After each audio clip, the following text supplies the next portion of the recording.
কৃষি নির্ভরশীল গাইবান্ধায় বিটরুট চাষের এক নতুন সম্ভাবনার দুয়ার খুলছে। ধান, পাট সহ প্রচলিত ফসলের চাষের পাশাপাশি প্রথমবারের মতো এই জেলায় ভিনদেশি সবজি বিটরুট চাষ হচ্ছে। গাইবান্ধা প্রতিনিধি ফারুক হোসেনের তথ্য ও ভিডিও চিত্র নিয়ে রাজীব আহমেদের রিপোর্ট। বান্ডেল থাকলে প্রতি সেনমানিতে টাকা বাঁচবে। বিকাশ সেনমানি বান্ডেল কিনে জিতুন প্রতি লেনদেনে।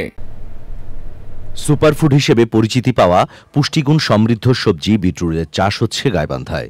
উপজেলা সদর, সদুল্লাপুর ও ফুলঝুরি সহ বেশ কিছু এলাকার কৃষক ধান, পাট সহ প্রচলিত ফসলের চাষের পাশাপাশি স্বল্প পরিসরে বিটরুট চাষ করছেন। এই যে সকাল থেকে এগুলি তুলতে আসি, তুলবেন লাগছে, বিক্রি করবেন লাগছে। এখানে বিভিন্ন জায়গা থেকে লোকজন আসে এবং তারা এটা নিয়ে যায়। সাফল্য দেখে আশপাশের অনেকেই বিটরুট চাষে আগ্রহী হচ্ছেন। খাইতে অনেক টেস্টি, তবে দেখে অনেক ভালো লাগতেছে। ফলটা খুব উপকারী আমাদের জন্য। আমরা যদি খাই তাহলে আমাদের জন্য অনেক উপকার হবে। সবজি হিসাবে বাজারে বিটরুটের চাহিদা বাড়ছে বলে জানান সবজি বিক্রেতারা। ভালো, ফল হিসেবে যথেষ্ট ভালো। প্রথমে বেচছি, কিন্তু তুলনামূলক আস্তে আস্তে গতি বাড়িচ্ছে না।